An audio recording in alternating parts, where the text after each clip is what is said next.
ओम श्री गणेशाय नमः। ओम नमः शिवाय।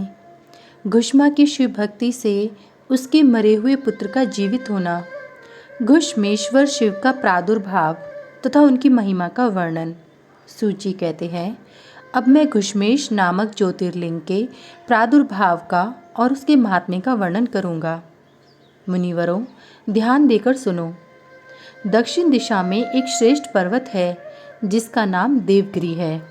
वह देखने में अद्भुत तथा नित्य परम शोभा से संपन्न है। उसी के निकट कोई भारद्वाज कुल में उत्पन्न सुधर्मा नामक ब्रह्मवेत्ता ब्राह्मण रहते थे।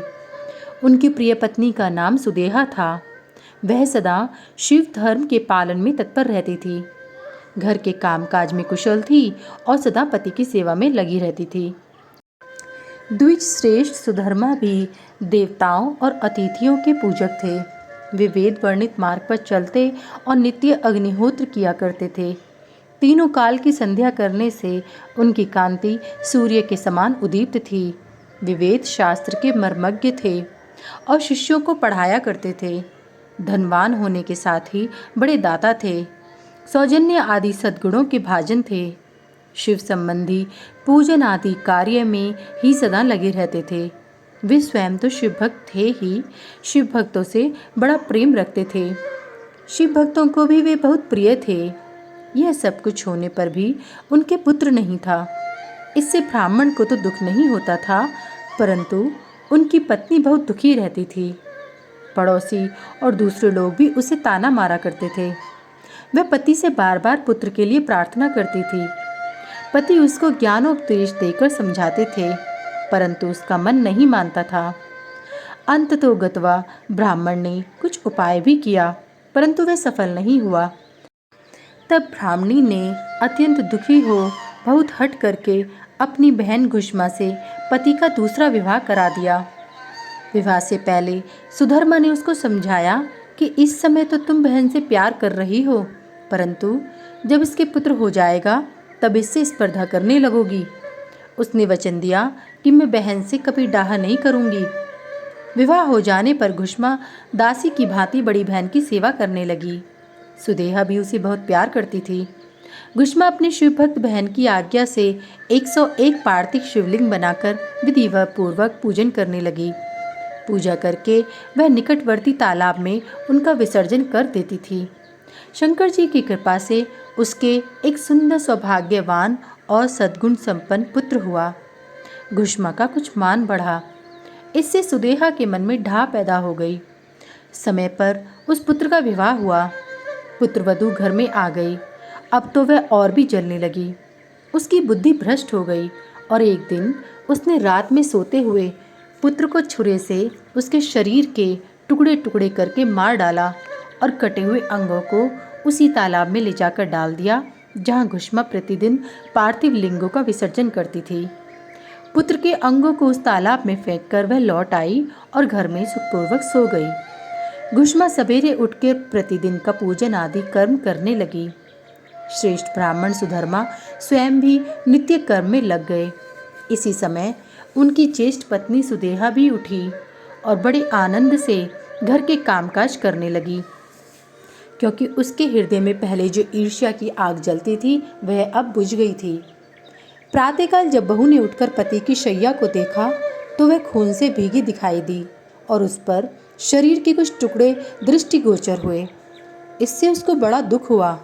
उसने सास घुष्मा के पास जाकर निवेदन किया, उत्तम व्रत का पालन करने वाली आर्ये, आपके पुत्र कहाँ गए? उनकी शैया रक्त से भीगी हुई है और उस पर शरीर के कुछ टुकड़े दिखाई देते हैं। हाय, मैं मारी गई, किसने यह दुष्ट कर्म किया है? ऐसा कहकर वह बेटे की प्रिय पत्नी भांति भांति से करुण विलाप करती हुई रोने लगी। सुधर्मा की बड़ी पत्नी सुदेहा भी उस समय हाय, मैं मारी गई ऐसा कहकर दुख में डूब गई। उसने ऊपर से तो दुख मनाया, किंतु मन ही मन वह हर्ष से भरी हुई थी।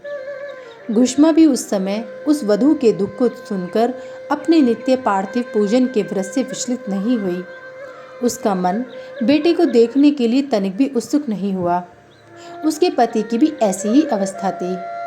जब तक नित्य नियम पूरा नहीं हुआ तब तक उन्हें दूसरी किसी बात की चिंता नहीं हुई। दोपहर को पूजन समाप्त होने पर घुष्मा ने अपने पुत्र की भयंकर शैया पर दृष्टिपात किया, तथापि उसने मन में किंचित मात्र भी दुख नहीं माना। वह सोचने लगी, जिन्होंने यह बेटा दिया था वे ही इसकी रक्षा करेंगे। वे भक्त प्रिय कहलाते हैं, काल के भी काल हैं और सत्पुरुषों के आश्रय हैं। एकमात्र वे प्रभु सर्वेश्वर शंभु ही हमारे रक्षक हैं। वे माला गूंथने वाले पुरुष की भांति जिनको जोड़ते हैं उनको अलग भी करते हैं, अतः मेरे चिंता करने से क्या होगा। इस तत्व का विचार करके उसने शिव के भरोसे धैर्य धारण किया और उस समय दुख का अनुभव नहीं किया। वह पूर्ववत पार्थिव शिवलिंगों को लेकर स्वस्थ चित्त से शिव के नामों का उच्चारण करती हुई तालाब के किनारे गई।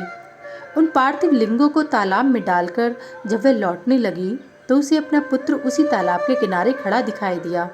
सूत जी कहते हैं, ब्राह्मणों, उस समय वहां अपने पुत्र को जीवित देखकर उसकी माता घुष्मा को न तो हर्ष हुआ न विषाद। वह पूर्व स्वस्थ बनी रही।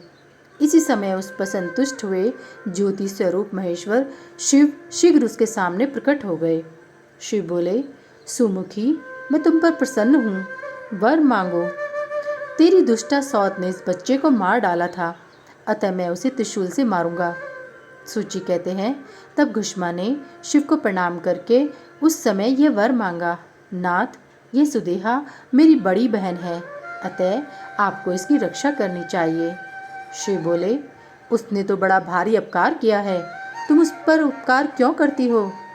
दुष्ट कर्म करने वाली सुदेहा तो मार डालने के ही योग्य है। घुष्मा ने कहा, देव, आपके दर्शन मात्र से पातक नहीं ठहरता। इस समय आपका दर्शन करके उसका पाप भस्म हो जाए। जो अपकार करने वालों पर भी उपकार करता है उसके दर्शन मात्र से पाप बहुत दूर भाग जाता है। प्रभु, यह अद्भुत भगवत वाक्य मैंने सुन रखा है, इसलिए सदाशिव जिसने ऐसा कुकर्म किया है वही करे। मैं ऐसा क्यों करूं? मुझे तो बुरा करने वालों का भी भला ही करना है। सूत जी कहते हैं, घुष्मा के ऐसा कहने पर दया सिंधु भक्त वत्सल महेश्वर और भी प्रसन्न हुए तथा इस प्रकार बोले, घुष्मे, तुम कोई और भी वर मांगो, मैं तुम्हारे लिए हितकर वर अवश्य दूंगा, क्योंकि तुम्हारी इस भक्ति से और विकार शून्य स्वभाव से मैं बहुत प्रसन्न हूँ। भगवान शिव की बात सुनकर घुष्मा बोली, प्रभु, यदि आप मुझे वर देना चाहते हैं तो लोगों की रक्षा के लिए सदा यहाँ निवास कीजिए और मेरे नाम से ही आपकी ख्याति हो। तब महेश्वर शिव ने अत्यंत प्रसन्न होकर कहा, मैं तुम्हारे ही नाम से घुष्मेश्वर कहलाता हुआ सदा यहाँ निवास करूँगा और सबके लिए सुखदायक होऊंगा। मेरा शुभ ज्योतिर्लिंग घुष्मेश नाम से प्रसिद्ध हो। यह सरोवर शिवलिंगों का आलय हो जाए और इसीलिए इसकी तीनों लोकों में शिवालय नाम से प्रसिद्धि हो। यह सरोवर सदा दर्शन मात्र से संपूर्ण अभिष्टों का देने वाला हो। सुव्रते, तुम्हारे वंश में होने वाली 101 पीढ़ियों तक ऐसे ही श्रेष्ठ पुत्र उत्पन्न होंगे, इसमें संशय नहीं है। वे सबके सब सुंदरी स्त्री, उत्तम धन और पूर्ण आयु से संपन्न होंगे, चतुर और विद्वान होंगे, उदार तथा भोग और मोक्ष रूपी फल पाने के अधिकारी होंगे। 101 पीढ़ियों तक सभी पुत्र गुणों में बढ़े चढ़े होंगे। तुम्हारे वंश का ऐसा विस्तार बड़ा शोभादायक होगा। ऐसा कहकर भगवान शिव वहाँ ज्योतिर्लिंग के रूप में स्थित हो गए। उनकी घुष्मेश नाम से प्रसिद्धि हुई और उस सरोवर का नाम शिवालय हो गया।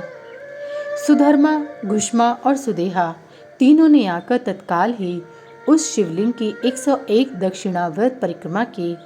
पूजा करके परस्पर मिलकर मन का मैल दूर करके वे सब वहां बड़े सुख का अनुभव करने लगे। पुत्र को जीवित देख सुदेहा बहुत लज्जित हुई और पति तथा घुष्मा से क्षमा प्रार्थना करके उसने अपने पाप के निवारण के लिए प्रायश्चित किया। मुनीश्वरों, इस प्रकार वह घुष्मेश्वर लिंग प्रकट हुआ। उसका दर्शन और पूजन करने से सदा सुख की वृद्धि होती है।